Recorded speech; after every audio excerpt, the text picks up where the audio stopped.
Hampton declared a local emergency after an EF1 tornado touched down Friday night. The city says the twister caused more than $4 million in damage. State officials toured the destruction this afternoon. Hundreds of homes were damaged. 10 on your side's Melanie Woodrow will have more on today's damage assessment coming up tonight on WAVY News 10 at 6.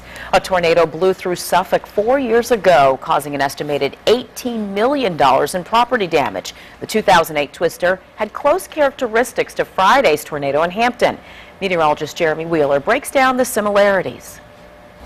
I've done some analysis on the Hampton tornado, and I've looked at the Suffolk tornado from 2008, and there's some similarities there. Now, the Suffolk tornado was a stronger tornado. That was an EF3. It was very powerful, happened during the daytime. The Hampton one occurred during the evening. That was an EF1, and both did damage, but the Suffolk one did some major damage. Now, the Hampton one, let's take a look at the map that I've got here. This happened just on Friday, and again, the maps show very similar conditions. We had a wind shift line, which is this black line right through here, out ahead of a cold front. In both cases, we had a very warm, unstable air mass in the green area, right over top of Hampton roads. There was an area of low pressure in the Midwest. The one in Hampton was a little bit stronger. The one in Suffolk, about in the same place, was a little bit weaker and more broad. There was a warm front in both cases, just to the north of us, and so the setup was very similar. Again, now there's some differences in the upper levels, though. One big one, and that's the jet stream. Now, the upper level winds are the blue arrows in here, but the jet stream's where that air is really focused,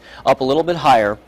In the Suffolk case, it was closer to us, and there's more force and more energy in there, and so that's probably why that tornado was particularly stronger. And there were more tornadoes reported that day as well. The Hampton tornado, the jet stream, was a little bit further to the west of us. Meanwhile, the upper level wind directions were about the same there in both cases. So that's just a little bit of a comparison between, again, the Suffolk tornado in 2008 and the Hampton tornado in 2012. Some similarities, quite a bit of similarities, and also some minor differences there. But it does, both of them go to show that, tornadoes are possible here in Hampton Roads, something that we should never forget.